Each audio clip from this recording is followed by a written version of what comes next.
ஒரு நிமிஷம் யோசிச்சு பாருங்க. உங்க வீட்டுக்கு ஒரு புது ஃப்ரிட்ஜ் வாங்கணும் அப்படின்னா என்ன பண்ணுவீங்க? கடைக்கு போவீங்க, மாடல் பார்ப்பீங்க, விலை பேசுவீங்க, வீட்டுக்கு எடுத்துட்டு வந்துடுவீங்க. ரைட்? ஆனா இதே மாதிரி ஒரு பச்சை குழந்தை, நியூ பார்ன் பேபி கடையில வித்தா, அதுவும் அட்வான்ஸ் புக்கிங் பண்ணி வித்தா, எனக்கு சிவப்பா இருக்க பையன் வேணும், 3,00,000 தரேன். எனக்கு பொண்ணு 1,00,000 தரேன். இப்படி ஒரு பேபி சூப்பர் மார்க்கெட் நம்ம ஊர்ல, அதுவும் ஒரு ஆஸ்பத்திரி நடத்துச்சு அப்படின்னு சொன்னா உங்களால நம்ப முடியுதா? ஒரு பக்கம் ஐயோ என் குழந்தை செத்து போச்சே அப்படின்னு கதறி அழற அம்மா, இன்னொரு பக்கம் அந்த உயிரோடு இருக்கிற குழந்தைய ஒரு பிஸ்கெட் பாக்ஸ்குள்ள பேக் பண்ணி பார்சல் பண்ணி அனுப்புற ஒரு டாக்டர். 2016 வருஷம் இந்தியாவை அதிர வச்ச Bhadauria biscuit boy baby scam பத்தி தான் இன்னைக்கு முழு விவரங்களை பார்க்க போறோம். அனைவருக்கும் வணக்கம். இது ஃபிளாஷ்பேக் ஃபைல்ஸ். உங்களை கடந்த காலத்துக்கு அழைச்சிட்டு போற ஒரு குட்டி டைம் மிஷின். இது நவம்பர் 21, 2016 வெஸ்ட் பெங்கால் மாநிலத்தில் இருக்கிற பதூரியா அப்படிங்கிற சின்ன ஊர். நேரம் நள்ளிரவு நெருங்கிட்டு இருக்கு. அந்த இருட்டுக்குள்ள இவ்வளவு பெரிய கொடூரம் ஒளிஞ்சிருக்கும் அப்படின்னு யாருமே நினைச்சு பார்த்திருக்க மாட்டாங்க. சரியா அந்த நள்ளிரவு நேரத்துல கொல்கத்தா சிஐடி அதிகாரிகளுக்கு ஒரு ரகசிய தகவல் வருது. அந்த தகவல் ரொம்பவே திடுக்கிட வைக்கிற மாதிரி இருக்கு. பதூரியா பகுதியில் இருக்கிற சோஹான் நர்சிங் ஹோம்ல ஏதோ தப்பா நடக்குது, உடனே அங்க போய் பாருங்க அப்படின்னு சொல்லி அந்த தகவல் சொல்லுது. வந்த தகவல் ரொம்ப நம்பகமான இடத்துல இருந்து வந்தது அப்படிங்கிறதுனால அடுத்த நிமிஷமே சிஐடி அதிகாரிகள் தயாராகிறாங்க. ஆனா அவங்க நேரடியா போலீஸ் யூனிஃபார்ம் போட்டுக்கிட்டு போகல. ஏன்னா அவங்க வர்றது தெரிஞ்சா குற்றவாளிகள் தப்பிச்சிடுவாங்க அப்படின்னு அவங்களுக்கு ரொம்ப நல்லா தெரியும். சோ நார்மலா சிவில் ட்ரெஸ் போட்டுக்கிட்டு யாருக்கும் சந்தேகம் வராத மாதிரி அந்த ஆஸ்பத்திரியை சுத்தி வளைக்கிறாங்க. உள்ள போனப்போ அங்க அந்த நர்ஸ் அண்ட் டாக்டர்ஸ் எல்லாம் ரொம்ப இயல்பா இருந்தாங்க. எல்லாமே இயல்பா நடக்கிற மாதிரி இருந்தது. ஆனா அதிகாரிகளுக்கு ஒரு இடம் மட்டும் சந்தேகத்தை கொடுத்தது. அது அங்க இருந்த ஸ்டோர் ரூம். அதோட கதவு வெளிப்பக்கம் இருந்து பூட்டப்பட்டிருந்தது. அந்த அறையை ஏன் பூட்டி வச்சிருக்கீங்க அப்படின்னு கேட்டப்போ அங்க இருந்தவங்க சரியான பதில் சொல்லல. அதிகாரிகளுக்கு சந்தேகம் இன்னும் அதிகமாச்சு. சோ அந்த பூட்டை உடைச்சுக்கிட்டு உள்ள போனாங்க. அந்த ரூம் முழுக்க பழைய மருந்து டப்பாங்க, குப்பைங்க அப்படின்னு ஒரு மாதிரியான ஸ்மெல். விளக்க ஆன் பண்ணி பார்த்தப்போ தரையில ஒரு பெரிய பிஸ்கெட் அட்டைப்பட்டி, அந்த பிஸ்கெட்லாம் போட்டு வைப்பீங்களா அந்த காட்டன் பாக்ஸ், அது இருந்தது.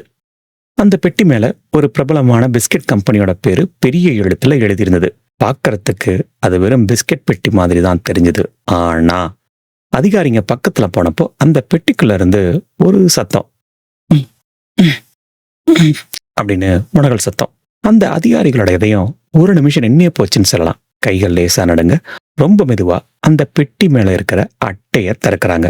உள்ள இருந்த காட்சியை பார்த்ததும் மொத்த டீமுமே அப்படியே வரைஞ்சு போயிட்டாங்க. ஏன்னா அந்த பெட்டிக்குள்ள பிஸ்கெட் பாக்கெட் இல்ல, அதுக்கு பதிலா 2 பச்சை குழந்தைங்க அங்க திணிக்கப்பட்டிருந்தது. அதுவும் வெறும் 3-4 நாளான பிஞ்சு குழந்தைங்க துணியில சுத்தி வைக்கப்பட்டிருந்தாங்க.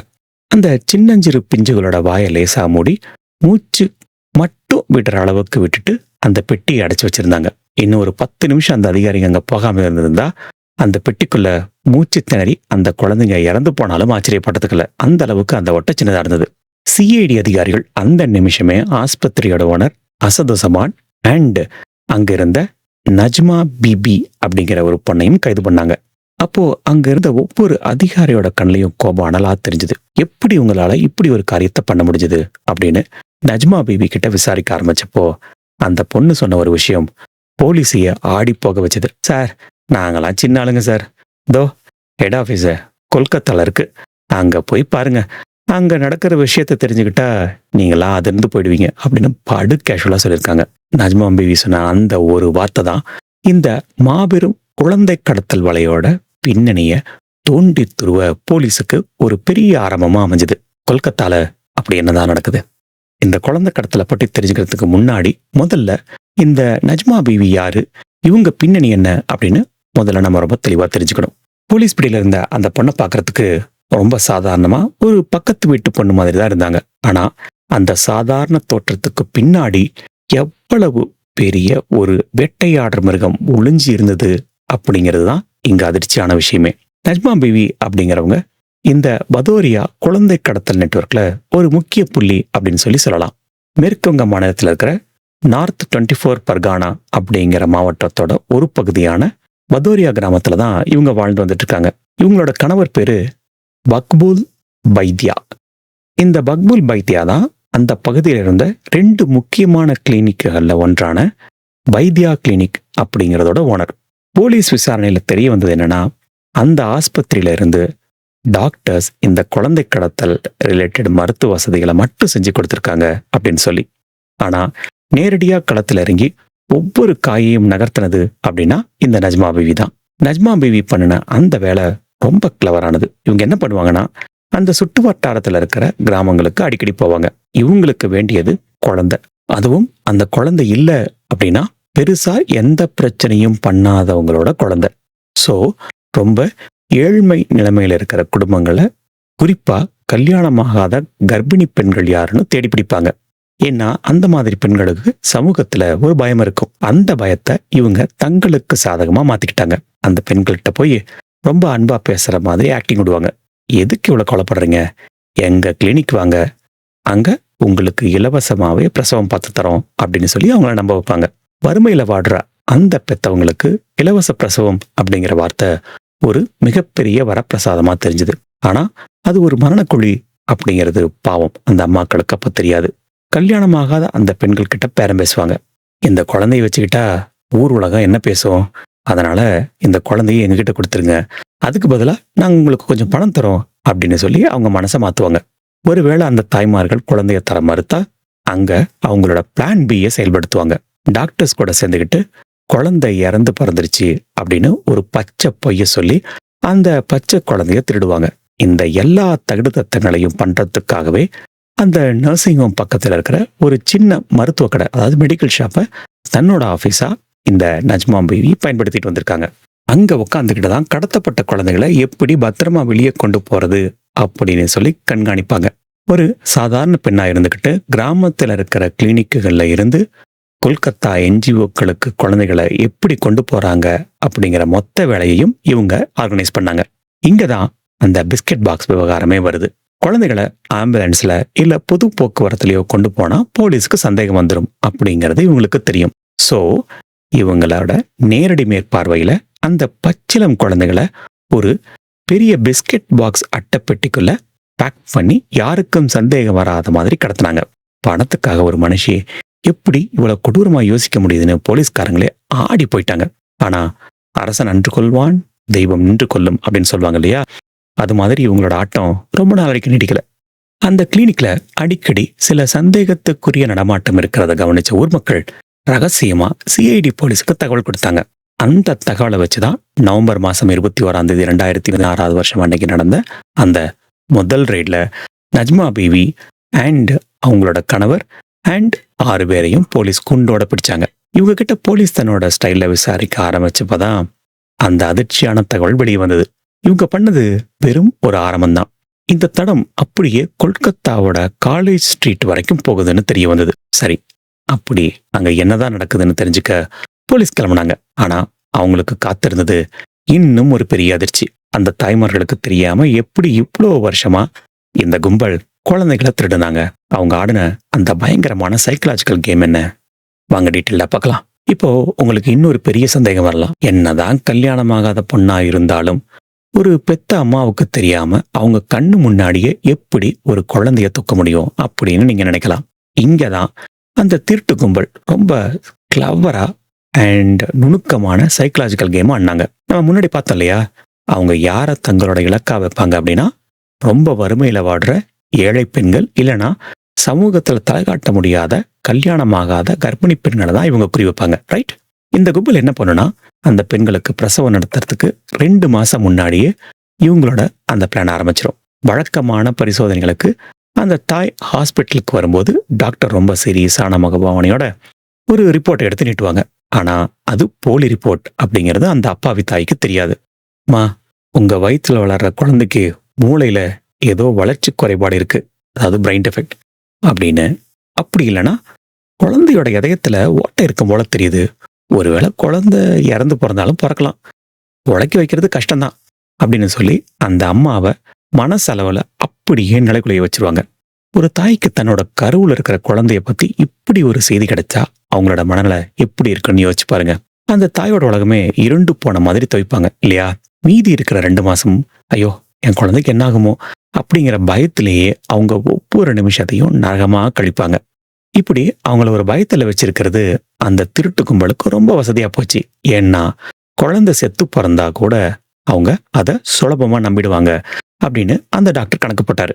அப்புறம் அந்த பிரசவ நாள் வரும். ஆஸ்பத்திரி வார்டுக்குள்ள அந்த தாய் பிரசவ வழியில துடிச்சுக்கிட்டு இருப்பாங்க. ஆனா குழந்தை பிறந்த அடுத்த வினாடி அந்த தாயோட முகத்துல கூட காட்டாம நர்ஸுங்க அந்த குழந்தைய அள்ளிட்டு போயிடுவாங்க. கொஞ்ச நேரம் கழிச்சு அந்த டாக்டர் ரொம்ப சோகமான முகத்தோட வெளிவந்து, ஐம் சாரி, நாங்க பயந்த மாதிரியே உங்க குழந்தை செத்து பிறந்துருச்சு அப்படின்னு ஒரு பச்சை பொய்ய சொல்லுவாங்க. அந்த தாய் கதறி அழுவாங்க. டாக்டர், என் புள்ள முகத்தையாவது எனக்கு ஒரு தடவை காட்டுவேன் அப்படின்னு சொல்லி கேட்பாங்க. இப்பத்தான் அவங்க அந்த கிளைமேக்ஸ் வேலையை பண்ணுவாங்க. அவங்க ஏற்கனவே ஃப்ரீசர்ல பதப்படுத்தி வச்சிருந்த வேற ஏதோ ஒரு இறந்த குழந்தையோட உடலை தூரத்துல இருந்து அந்த தாய்க்கு காட்டுவாங்க. பாத்தீங்களா, இது அவங்க விதி.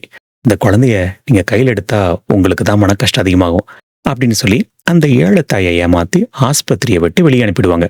ஆனா அந்த தாய்க்கு தெரியாது, அவங்க பெத்த அந்த ஆரோக்கியமான அழகான குழந்தை அப்பவே அந்த ஆஸ்பத்திரி ரூமுக்குள்ள இருக்க பிஸ்கெட் பாக்ஸுக்கு மாறிடுச்சு அப்படின்னு சொல்லி. அந்த பிஞ்சு குழந்தைய அட்டை பாக்ஸ்குள்ள வச்சு பேக் பண்ணும்போது கூட அந்த டாக்டருக்கோ நர்ஸுக்கோ ஒரு நிமிஷம் கூட மனசாட்சி உறுத்தல. அவங்களுக்கு அந்த குழந்தை அப்படிங்கிறது ஒரு பிஸ்கெட் பேக்கெட் மாதிரி தான் தெரிஞ்சிருக்கு. நம்ம ஆரம்பத்துல பார்த்தோமே, அந்த பெட்டிக்குள்ள இருந்து கேட்ட அப்படிங்கிற அந்த முனகல் சத்தம், அது வெறும் சத்தம் இல்லை. ஒரு தாய் மடியில இருக்க வேண்டிய பிள்ளை ஒரு இருட்டு பெட்டிக்குள்ள அடைக்கப்பட்டு மூச்சு தண்ணீர் வெளிப்பட்ட ஒரு அபயக்குரல். இது எல்லாத்தோட பெரிய கொடுமை என்னன்னா, இந்த குழந்தைகளை விற்கிறதுக்காகவே இவங்க ஒரு தனியா ரேட் கார்டு வச்சிருந்தாங்க.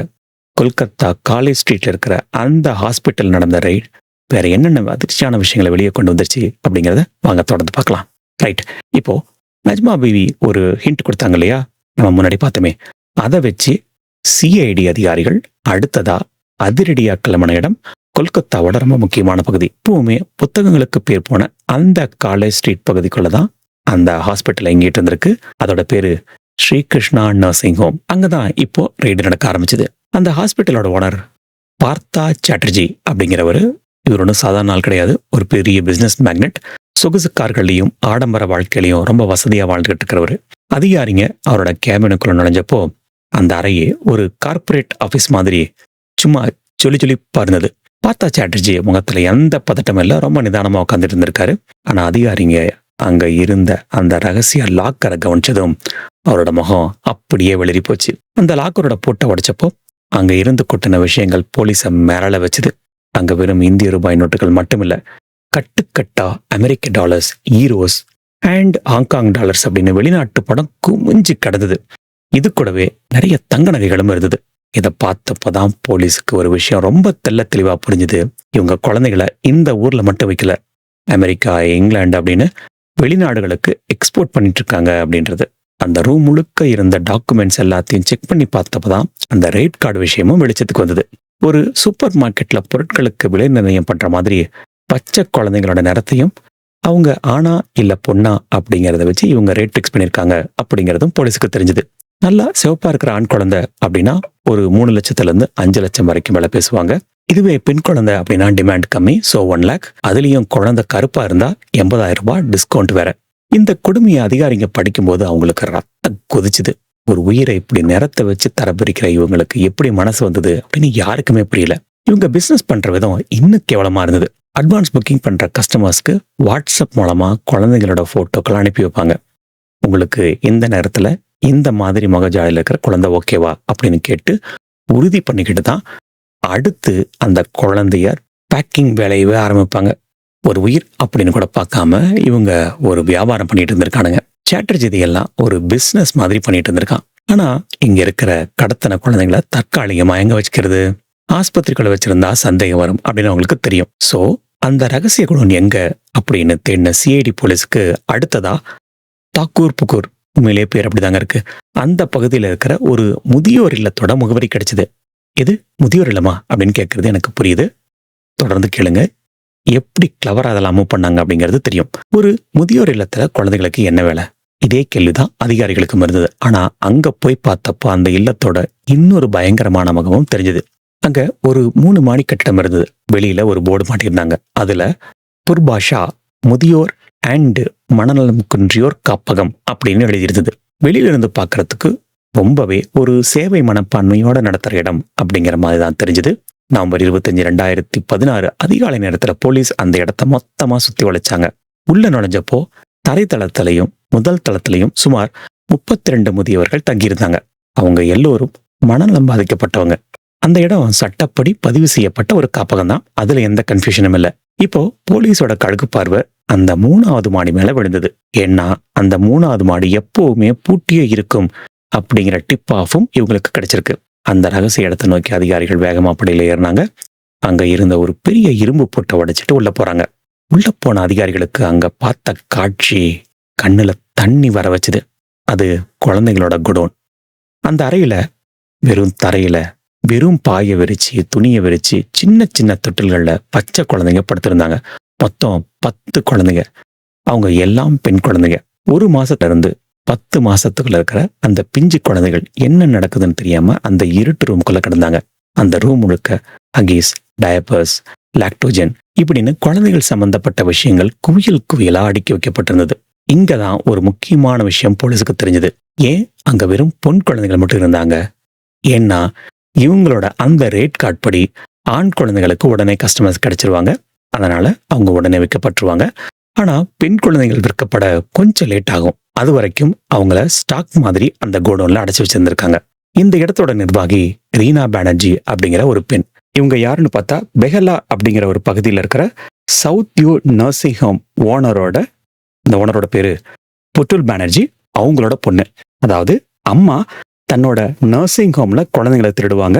அந்த திருடப்பட்ட குழந்தைகளை மகள் ரீனா பானர்ஜி தன்னோட முதியோர் இல்லத்துல யாருக்கும் தெரியாம மறைச்சு வைப்பாங்க. இதுல கொடுமை என்னன்னா, மேல மாடியில இருக்கிற குழந்தைங்களோட அழுகுரல் கேட்டா பக்கத்து வீட்டுக்காரங்க சந்தேகப்படாம இருக்கிறதுக்காக அது கீழே இருக்கிற மனநலம் பாதிக்கப்பட்டவங்க கத்துற சத்தம் அப்படின்னு சொல்லியே ரொம்ப அசால்ட்டா ரொம்ப நாளா சமாளிச்சுட்டு வந்திருக்காங்க. இப்படி மனநலம் குன்றியவர்களோட அந்த அவல நிலைய கூட தங்களோட குற்றத்தை மறைக்க ஒரு கேடயமா இவங்க பயன்படுத்திட்டு இருந்திருக்காங்க. மீட்பு பணி முடிஞ்சதும் அந்த 10 குழந்தைகளும் உடனடியா பெஹலா இஎஸ்ஐ ஆஸ்பத்திரிக்கு கொண்டு போகப்பட்டாங்க. அதுல ஒரு குழந்தையோட உடல்நிலை ரொம்ப மோசமா இருந்துச்சு. ரீனா பானர்ஜி அங்கே கைது செய்யப்பட்டாங்க. அந்த பில்டிங் சீல் வைக்கப்பட்டது. ஆனா விசாரணை அத்தோட நிக்கல. ஏன்னா இப்ப வரைக்கும் நாம பார்த்தது தப்பிச்ச குழந்தைகளை மட்டும்தான். ஆனா தப்பிக்காத குழந்தைகளோட நிலைமை என்னாச்சு அப்படிங்கிறத அடுத்ததா போலீஸ் தேட ஆரம்பிச்சாங்க. அந்த தேடல் அவங்கள மஸ்லாந்தப்பூர் அப்படிங்கிற ஒரு இடத்துக்கு கொண்டு போச்சு. அங்க அவங்க பார்த்த காட்சி கல் மனசையும் கரைய வைக்கிற மாதிரி இருந்தது. அப்படி அந்த மஸ்லாந்தப்பூர் அப்படிங்கிற பகுதியில் இருக்கிற என்ஜிஓக்கு இந்த ஆபீசர்ஸ் போனாங்க. அந்த ஆபீஸ் வெளியில இருந்து பார்க்கறதுக்கு ரொம்ப அமைதியா இருந்தது. ஆனா அந்த அமைதிக்குள்ள ஏதோ ஒரு பெரிய ரகசியம் புதைஞ்சிருக்கு அப்படின்னு அதிகாரிகளோட உள்ளுணர்வு சொல்லுச்சு.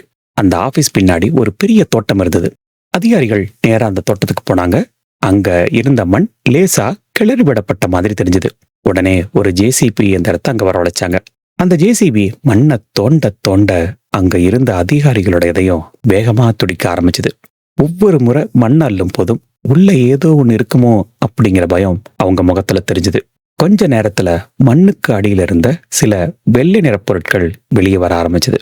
அது எல்லாமே சின்ன சின்ன குழந்தைகளோட எலும்புகள். இன்னும் கொஞ்சம் ஆழமா தோண்டினப்போ 2 குழந்தைகளோட முழு எலும்புக்கூடு அண்ட் 3 மண்டை ஓடு வெளியே வந்தது. அந்த இடமே ஒரு நிமிஷம் நிசப்தமாச்சு. அங்க இருந்த போலீஸ்காரங்களுக்கு தங்களோட கண்ணையே நம்ப முடியல. பணத்துக்காக பச்சை குழந்தைகளை வித்தவங்க சில குழந்தைகளை இப்படி சத்தமே இல்லாம மண்ணுக்குள்ள புதைச்சிட்டாங்களே அப்படின்னு நினைச்சப்போ அவங்க ரத்தம் குதிச்சுது. இப்போ உங்களுக்கு ஒரு கேள்வி வரும், ஏன் இந்த குழந்தைகளை இவங்க புதைச்சாங்க? அதுக்கு காரணம் ரொம்ப கொடூரமானது. நம்ம ஆரம்பத்துல பார்த்தோமே அந்த பிஸ்கட் பாக்ஸ், அதுல சில நேரங்கள்ல அந்த பெட்டிக்குள்ள அடைக்கப்பட்டு வச்சு கடத்தப்படும் பொழுது மூச்சு திணறி சில குழந்தைகள் அங்கேயே இறந்துருவாங்க. இல்லைன்னா சில கஸ்டமர் குழந்தைகளோட நிறமோ இல்ல முகமோ பிடிக்கலன்னு சொல்லி, அதாவது அவங்க செலக்ட் பண்ணதுக்கு அப்புறம் போட்டோவை பார்த்து ஆனா நேர்ல பார்த்ததுக்கு அப்புறம் அதை ரிஜெக்ட் பண்ணிடுவாங்க. அப்படிப்பட்ட குழந்தைகளை வேற வழியே இல்லாம யாருக்கும் தெரியக்கூடாது அப்படின்னு குப்பையை புதைக்கிற மாதிரி அந்த தோட்டத்துக்குள்ள புதைச்சி வச்சிருந்திருக்கானுங்க. ஒரு உயிரை இவ்வளவு கேவலமா இவனுங்க மதிக்கிறாங்கன்னு நினைக்கும் போது அந்த இடத்துல இருந்த ஒவ்வொருத்தருக்கும் பெரிய ஆத்திரமே வந்துச்சு. இப்போ இந்த குழந்தை கடத்தல் கேஸ் கொல்கத்தாவோட மட்டும் நிக்கல. மெதுவா சிலிகுரி, அதாவது இது நார்த் பெங்கால்ல இருக்கிற ஊரு வரைக்கும் ரொம்ப நீளமா வளர்ந்துகிட்டே போச்சு. போலீஸ் விசாரணையை தீவிரப்படுத்தினப்பதான் இதுல ஒரு பெரிய அரசியல் புள்ளி சம்பந்தப்பட்டு இருக்கிற அதிர்ச்சியான உண்மை வெளிச்சத்துக்கு வந்தது. அவரோட பேரு ஜூஹி சௌத்ரி. இவங்க பிஜேபி மகிழா மோர்ச்சா அப்படிங்கிற அமைப்போட மாநில செயலாளரா ஒரு பெரிய பொறுப்புல இருந்தவங்க. ஜல்பாய்குரி மாவட்டத்துல சந்தனா சக்கரபோர்த்தி அப்படிங்கிற ஒரு பெண் பிமலா சிசு குரோஹியோ அப்படிங்கிற பேர்ல ஒரு குழந்தைகள் காப்பத்தான் நடத்திட்டு வந்திருக்காங்க. போலீஸ் அவங்களையும் வளைச்சு பிடிச்சு விசாரிச்சப்போ அவங்க சொன்ன வாக்குமூலம் மொத்த டிபார்ட்மெண்ட்டையே அதிர வச்சது. சார், நான் குழந்தைகளை விற்கல. ஜுகி சௌத்ரி மேடம் தான் எல்லாத்தையும் பார்த்துக்கிட்டாங்க. டெல்லியில இருக்கிற பெரிய அரசியல் தலைவர்கள் கிட்ட பேசி என்னோட காப்பகத்துக்கு லைசன்ஸ் வாங்கி தரேன்னு சொன்னாங்க. அதுக்காக நான் அவங்களுக்கு லஞ்சம் கொடுத்தேன் அப்படின்னு அந்த பெண் சொன்னாங்க. இந்த விஷயம் காட்டுத்தீ மாதிரி வெளியே பரவனதும் ஜூஹி சௌத்ரி தலைமறைவாயிட்டாங்க. அவங்களோட போன் சுவிட்ச் ஆஃப் செய்யப்பட்டிருந்தது. வீட்டுல போய் பார்த்தப்போ யாருமே இல்லை. சிஐடி போலீஸ்க்கு இப்போ ஒரு முக்கியமான தகவல் கிடைக்குது. ஜூஹி சௌத்ரி நேபாளத்துக்கு தப்பிச்சு போக பிளான் பண்றாங்க. இப்போ அவங்க இந்தியா நேபாள் எல்லையில இருக்கிற படாசியா அப்படிங்கிற ஒரு சின்ன கிராமத்துல ஒரு வீட்டுக்குள்ள ஒளிஞ்சிட்டு இருக்காங்க அப்படிங்கிறது தெரிய வந்தது. அந்த இடமே ரொம்ப சென்சிட்டிவான ஏரியா. போலீஸ் ஜீப் அங்க போனா கண்டிப்பா அந்த சத்தம் கேட்டு ஜுஹி சௌத்ரி சுதாரிச்சுக்கிட்டு நேபாளத்துக்கு ஓடிடுவாங்க அப்படின்னு அந்த அதிகாரிகளுக்கு தெரியும். அப்பத்தான் சிஐடி ஒரு மாஸ்டர் பிளான் போட்டாங்க. அதுதான் ஆபரேஷன் மாங்க். சிஐடி டீம்ல இருந்த 2 திறமையான அதிகாரிகள், சௌகதா கோஷ் அண்ட் ககோலி கோஷ், இவங்க 2 பேரும் தங்களோட போலீஸ் யூனிஃபார்மை கலட்டி வச்சுட்டு காவி வேட்டி, ருத்ராட்ச மாலை, நெத்தியில விபூதி எல்லாம் பூசிக்கிட்டு ஒரு சாமியார் ஜோடி மாதிரி வேஷம் போட்டாங்க. அந்த படாசியா கிராமத்துல இருந்த ஒரு கோவிலுக்கு பக்கத்துல போய் யாத்திரை போற சாமியார்கள் மாதிரி அமைதியா உட்கார்ந்தாங்க. ஆனா அவங்க கண்கள் மட்டும் ஜூஹி சௌத்ரி ஒளிஞ்சிருந்த அந்த வீட்டை ஒரு இமை கூட விடாம நோட்டமிட்டுக்கிட்டு இருந்தது. இப்போ பிப்ரவரி 28, 2017 அன்னைக்கு நைட்டு, மிட் நைட்டு, அந்த வீட்டுக்குள்ள ஜூஹி சௌத்ரி இருக்கிறது கன்ஃபார்ம் ஆனதும் சாமியார் வேஷத்துல இருந்த பெண் அதிகாரி ககாலி கோஷ் மெதுவா போய் அந்த வீட்டோட கதவை தட்டுறாங்க. உள்ள இருந்து எந்த சந்தேகமும் இல்லாம ஜூஹி சௌத்ரி வெளியே வந்து கதவை திறக்கிறாங்க. கதவை திறந்த அந்த நொடியில ககாலி கோஷ் டக்குன்னு தன்னோட சிஐடி ஐடி கார்டு எடுத்து நீட்டி, Juhi Chaudhary, you are under arrest அப்படின்னு சொன்னாங்க. ஜூஹி சௌத்ரி அப்படியே அதிர்ச்சியில வரைஞ்சு போயிட்டாங்க. தப்பிக்க எந்த வழியும் இல்லை. அவங்கள அங்கேயே கைது பண்ணி ஜீப்ல ஏத்தி சிலிகுரிக்கு கொண்டு வந்தாங்க. ஒரு பெரிய அரசியல்வாதியா இருந்துட்டு இப்படி பச்சை குழந்தைகளை வைக்கிற ஒரு புரோக்கரா மாறினதும், அவங்கள விடாம துரத்தி பிடிக்க போலீஸ் போட்ட அந்த சாமியார் வேஷமும் இந்த வழக்குல பரபரப்ப இன்னும் அதிகமாக்குச்சு. ஜூஹி சௌத்ரி மேல ஆழ்கடத்தல், அதாவது டிராபிகிங் உட்பட பல கடுமையான பிரிவுகள்ல வழக்கு போடப்பட்டு அவங்க ஜெயிலுக்கு போனாங்க. குற்றவாளிகள் எல்லாம் கிட்டத்தட்ட பிடிபட்டாச்சு. ஆனா மீட்கப்பட்ட அந்த 17க்கும் மேற்பட்ட குழந்தைகளுக்கு அவங்க பெத்த அப்பா அம்மா யாருன்னு எப்படி கண்டுபிடிக்கிறது? இதுதான் போலீஸ்க்கு முன்னாடி இருந்த அடுத்த மிகப்பெரிய சவால். இப்பதான் இந்த வழக்கோட மிக முக்கியமான, அதே சமயம் ரொம்ப உருக்கமான ஒரு பகுதி ஆரம்பிச்சது. மீட்கப்பட்ட குழந்தைகள் மொத்தம் 17க்கும் மேல. அதே நேரம் போலீஸ் ஸ்டேஷன் வாசல்ல, ஐயோ என் குழந்தை காணோம், என் குழந்தை செத்து போச்சுன்னு சொல்லி ஏமாத்திட்டாங்க அப்படின்னு கதறி அழுது நின்ன பெற்றோர்கள் 100க்கும் மேல. ஒவ்வொரு தாயும் அங்க இருக்கிற ஒவ்வொரு குழந்தைய பார்க்கும் போதும் இது என் குழந்தையா இருக்குமோ அப்படின்னு எங்க ஆரம்பிச்சாங்க.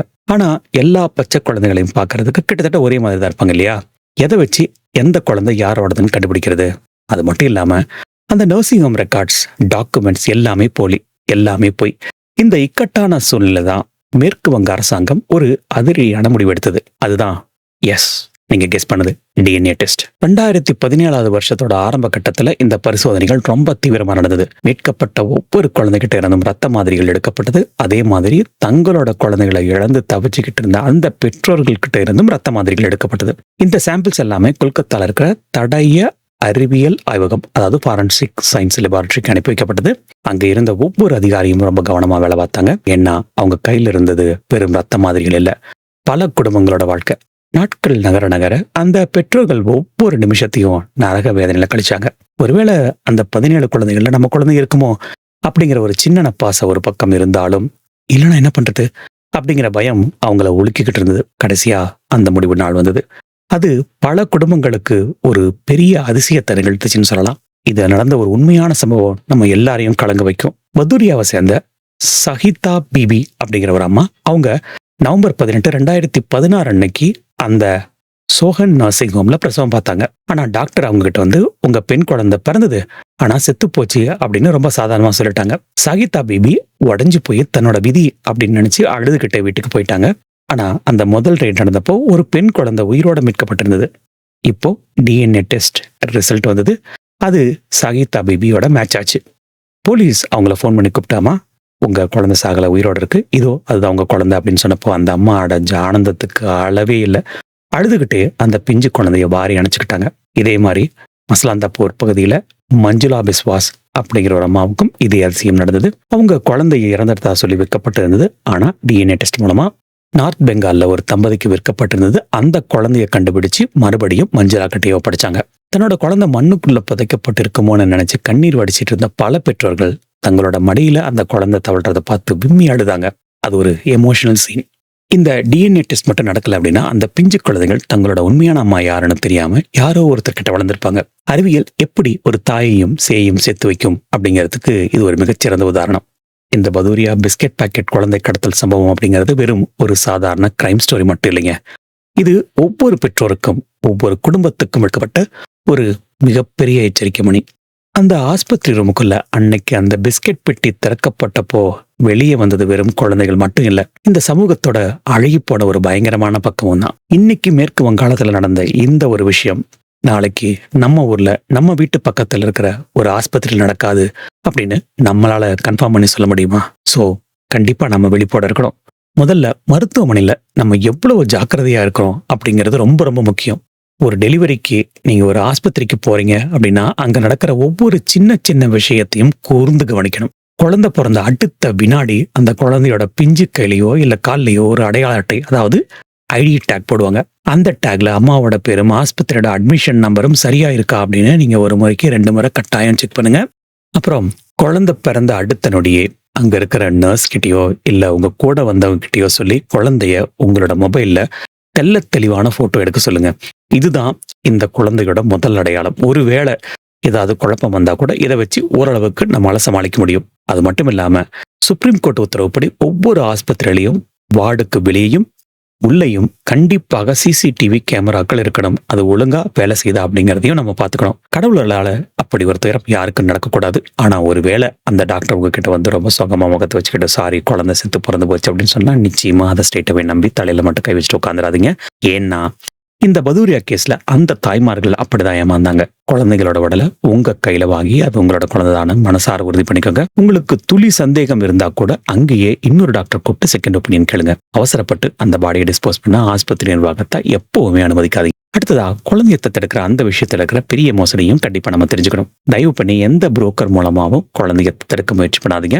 யாராவது உங்ககிட்ட வந்து ஆஸ்பத்திரியில ஒரு குழந்தை இருக்கு 2 லட்சமோ 3 லட்சமோ கொடுத்தா தந்துருவோம் அப்படின்னு சொன்னா அது நிச்சயம் நிச்சயம் நிச்சயம் கடத்தப்பட்ட குழந்தையா தான் இருக்கும். அந்த பாவத்துக்கு நீங்க தெரியாம கூட உடந்தையாடாதீங்க. குழந்தைய தத்தெடுக்கணும் அப்படின்னா CARA, அதாவது சென்ட்ரல் அடாப்ஷன் ரிசோர்ஸ் அத்தாரிட்டி அப்படிங்கிற மத்திய அரசு அமைப்பான ஒண்ணு இருக்கு. அதை அணுகி முறையான முறையில மட்டும் போங்க. அதே மாதிரி சில ஏஜென்ட்கள் இந்த வேலையை பண்ணுவானுங்க. உங்ககிட்ட ஏற்கனவே 3 குழந்தை இருக்கு, எதையும் வளர்க்க உங்களுக்கு கஷ்டமா இருக்கும், அதனால உங்களுக்கு வேணா சொல்லுங்க, நாங்க இந்த குழந்தைய நல்ல வசதியான இடத்துல வளர்த்து படிக்க வைக்கிறோம் அப்படின்னு சொல்லி அப்படியே ஆசை வார்த்தை காட்டினா நம்பிடாதீங்க. ஏன்னா வறுமையை காட்டி இந்த மாதிரியான ஒரு பெரிய ஃப்ராடுத்தனமும் நடந்துட்டு இருக்கு. இந்த உலகத்துல மிருகங்களை விட மோசமான சில மனுஷங்க இருக்காங்க அப்படிங்கறத இந்த பதூரியா சம்பவம் ஒரு பெரிய சாட்சி.